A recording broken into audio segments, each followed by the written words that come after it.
Hi everyone, I would like to introduce our next speaker, Matt, creative director at Zynga, with the topic When Things Go Wrong, Turning Short-Term Setbacks into Long-Term Value. Matt, nice to meet you. Stage is all yours. Thank you, Stacy. Nice to meet you too. I'm glad we could become new friends. I would like to introduce myself as well. My name is Matt Sharpe. I am the creative director in advertising at Zynga. We are a mobile gaming company who have the privilege of entertaining over 200 million people across the world each day with our portfolio of titles. And we do a lot of things right. But today I'm not going to talk about any of that. If you want to look for the things that we do right, I'm sure you can find it: press releases, shareholder reports. Today I want to talk about when things go wrong. And more importantly, 3 questions that our team has learned to ask when things don't go as planned to ensure that we can transition them into long-term value. Now, to start off, I want to introduce this quote from American football coach Bill Belichick, head coach of the NFL's New England Patriots, considered by some to be the greatest coach of all time. He suggests you can't win until you keep from losing. You can't win until you keep from losing. And the way I interpret that and why I think it's important to this conversation is I don't care what you do. You have a game, you have an app, you have a service, you have a web platform, whatever the case may be, things are hard enough to win. You don't need to make it harder on yourself. You think of it like you're running a race. You have competitors next to you, all ready to go. You have headwinds coming at you all the time. Maybe the course you're running on is unpredictable. It's unsteady. You don't know what you're going to get. The last thing you need to do is introduce self-inflicted wounds to make it even harder to win.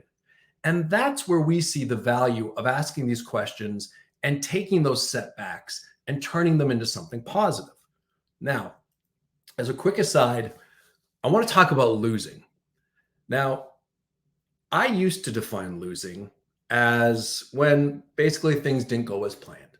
It was underperformance. Say we released an app, it didn't deliver the numbers we were looking for. That was losing. That was a loss. That's not necessarily true, though. I've changed my way of thinking as I've gotten older. I've lost a little bit of hair, but I've changed things a bit. Now I draw a firm distinction between losing and setbacks. Losing to me is when you have no further opportunity to try. The game's over. The clock's at 0. That's it. You're done. When opportunity is revoked, that's losing. Everything else, those are just setbacks.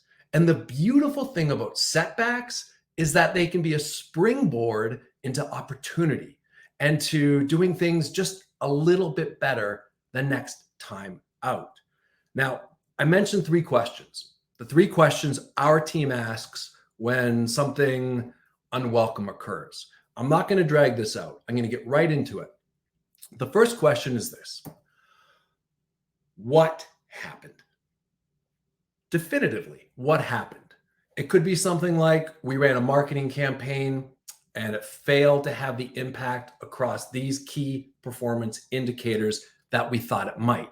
It could be we released a game and day 30 retention is not what we're looking for. So what happened? What is it that has us all sitting here reflecting on an event? Let's all define it at the start.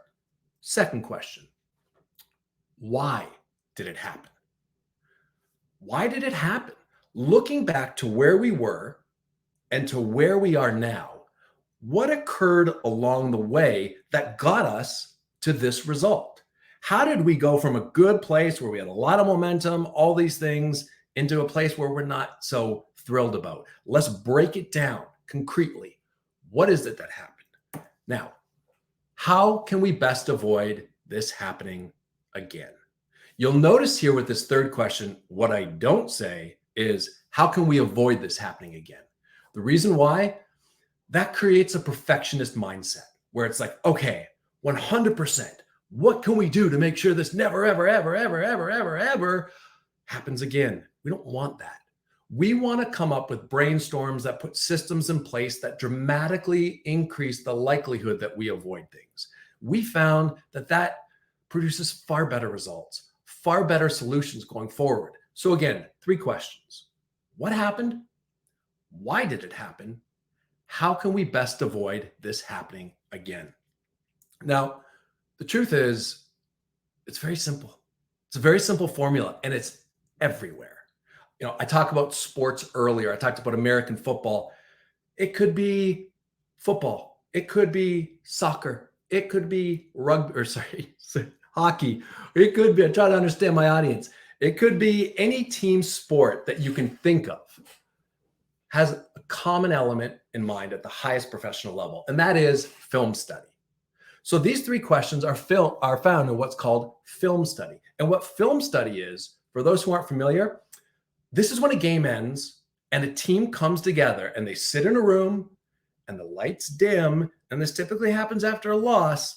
And on the big screen TV in front of them, the coaches sit down and they play back key plays, key moments from the game that just concluded to make sure everyone's aware about how things went down. And so a situation like that, they're asking themselves, okay, what happened? Well, we came into this contest, we were expecting a win, we took a loss. 2, why did that happen? By reviewing those film clips in front of the entire team, the team can see, oh, okay, this individual took a wrong angle. This individual didn't pace themselves. This is why it happened. And lastly, how do we best avoid this happening again? That's where the good coaches, the real good coaches, successfully articulate to the team, next time, don't do this, do that. And then they practice it on the pitch over and over and over until they get it right. What happened? Why did it happen? How can we best avoid this happening again? It's so simple. Again, and it seems obvious. And yet the question then becomes, well, then why don't we always do it? Why don't we always confront these things? And the truth is, there's a reason behind it. Now, I thought this quote from Amy C. Edmondson, professor of leadership and management at Harvard Business School, was very applicable. Professor Edmondson suggests examining our failures in depth is emotionally unpleasant and can chip away at our self-esteem. Left to our own devices, most of us will speed through or avoid failure analysis altogether. Key phrase there, emotionally unpleasant. We don't want to be in film study. We don't want to be sitting in a room with our peers and having our mistakes potentially shown to the group as an example of what not to do. We have an adverse reaction to that. Now, if you're anything like me, maybe you feel a little guilt about that. I certainly did. I was just like, God, why can't I sit down and remove my ego and just evaluate things objectively, evaluate things? Why can't I do that? And the truth is, you don't have to feel too guilty because we're actually hardwired towards that aversion, towards that behavior. There's an interesting thing aligned with that that's called fundamental attribution error. Now, what fundamental attribution error refers to is our natural tendency as people to attribute other people's failures, misgivings to their personality, to their core traits. It's their fault. Whereas when something happens where we slip or where we make a mistake, it's not our fault. It's an external event. We deflect that same level of accountability. As an example, imagine you're sitting in a meeting room, and you've probably done this a million times, and in walks Larry. Larry walks in, and Larry is 5 minutes late. And you look at Larry and you think, Larry, you are so lazy. He does this all the time. Larry just doesn't care. He just doesn't even care. Meanwhile, when you came in 5 minutes late a week earlier, The traffic was awful. The traffic was terrible. How could you have possibly seen that coming? You couldn't have.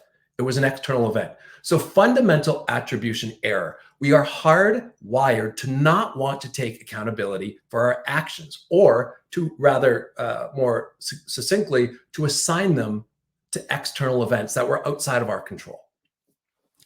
Now, to go a bit further into that, I'd like to do one quick example. Actually, you know what? We got time. So I'm going to go through two quick examples on each side of the spectrum. Here's the first.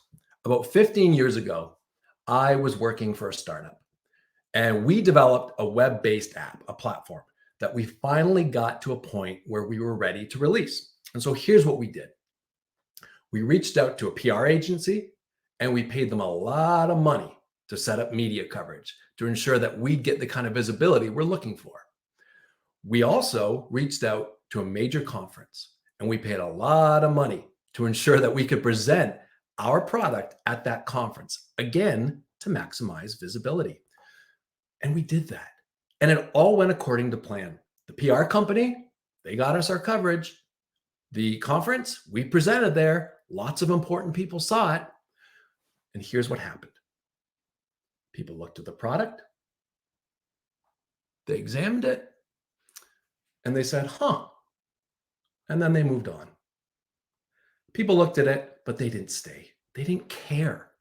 Now, did we ask those three questions? Did we say, okay, what happened? Well, we invested a lot of time and money in releasing this product, and we did not see user retention at the degree we were looking for. Two, why did it happen? Well, what is it here? Why are we not taking that excitement and passion that we feel about this product? And why are people not experiencing it? Why are they not registering it when they do it? Maybe we need to amplify some things. Maybe we need to turn down others. Let's look at the data. How can we best avoid this happening again? Well, we didn't do any of that. Unfortunately, a short time later, that company went out of business. We didn't want to take accountability. The market rejected us, and we sat out as a result. That was a loss. Now, contrast that. Anyone who's listening to this, who's ever worked with clients, will know that there's one meeting that you don't want to be a part of. And I'll get to that in a sec. But I'll talk about, we were working on a client campaign, very big, good deal of money behind it. We were working with these clients, and they were fantastic. And we all got along so well. It was going outstanding. And we had a lot of momentum. People were happy. People were excited.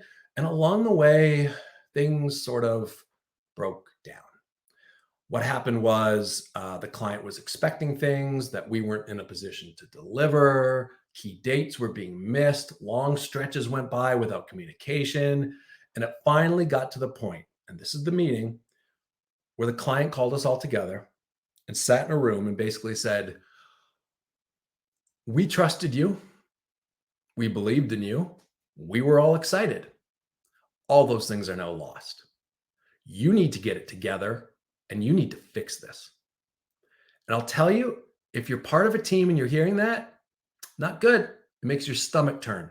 It's not what you want to hear, especially when, frankly, it's true.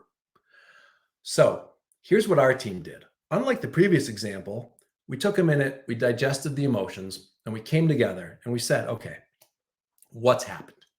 Well, we have a client who trusted us, who was excited to work with us, who was passionate about doing business with us, and we had a project that was going places. And then we lost all of that. Two, why did it happen? Well, what we did is we went through all the project management notes. We went through all the email records, and we tracked things down. Okay, this person was communicating this person was communicating that. We had a real mishmash. It was messy. It was messy. Three, how do we best avoid this happening again? As a result of what we discovered, we said, okay, new rules. Number one, we're having a consolidated point of contact. One individual will be responsible for communicating with this client. Two, we will over communicate internally. If we're going to tell the client that we're going to deliver something on a date, we better be darn sure we're in a position to do that. We made several key changes along those lines that impacted not just that project, which thankfully got to a real healthy place. and finally got back on track. But also, those same lessons that we learned from that experience are now being funneled into every project we run.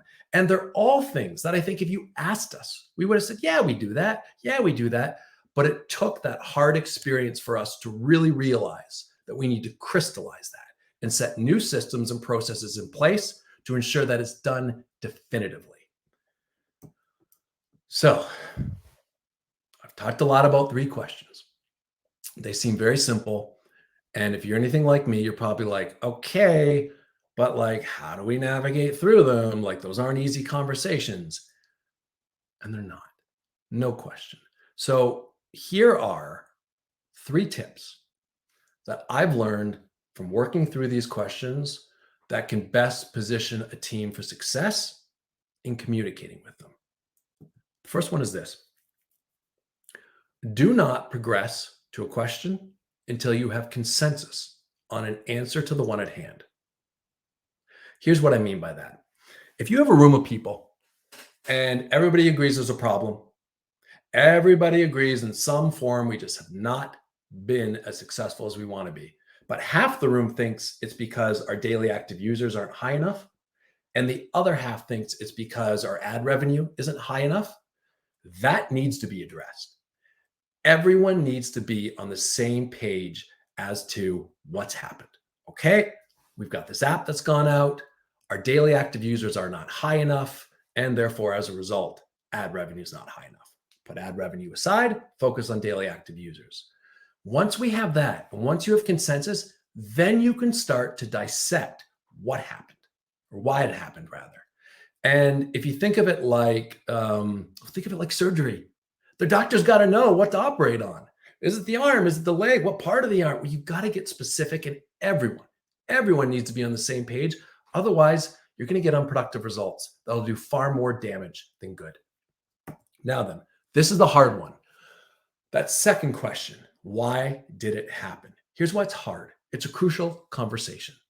You're having a lot of chatting about personal responsibility, accountability.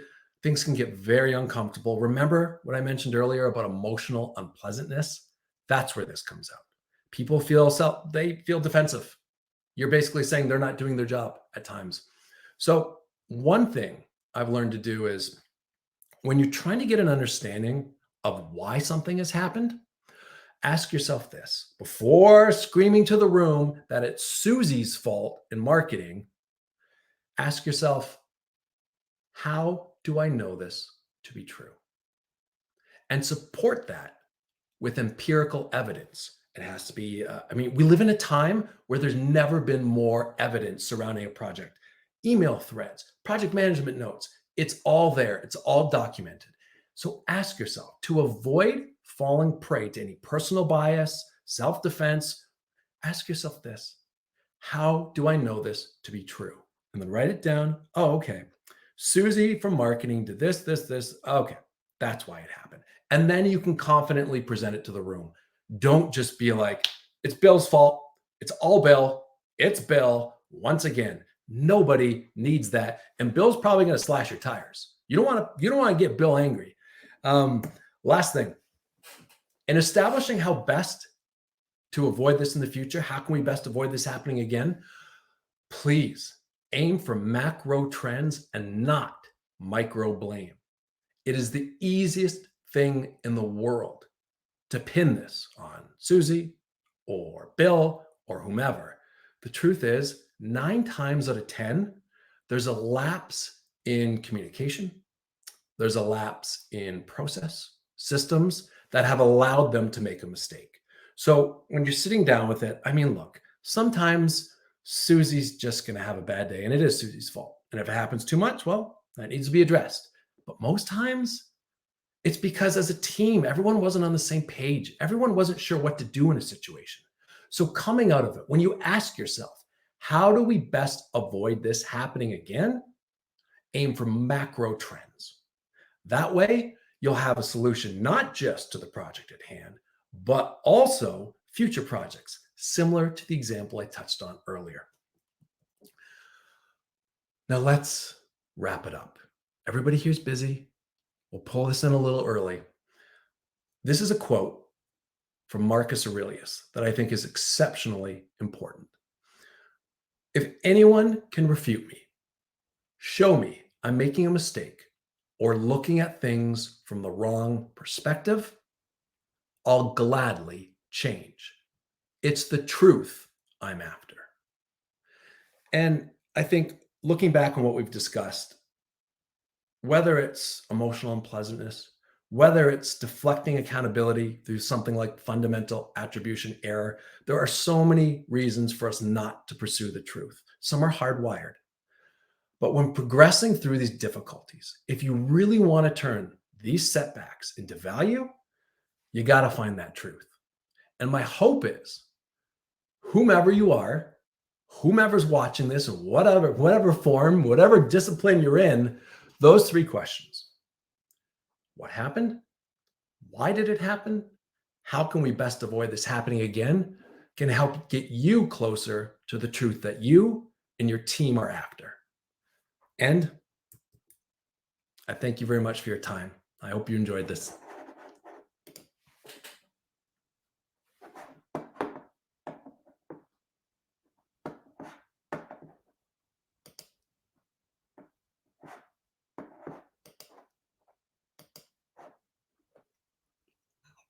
No, I'm not sure if I can wrap this up. I'm going to have a coffee. I'm going to have a coffee right now. Okay. Thanks, Matt, for such a fantastic lecture. It was quite interesting. I guess we have a question from the audience. The question is from Fasal, a marketing lead at Aussie Tech.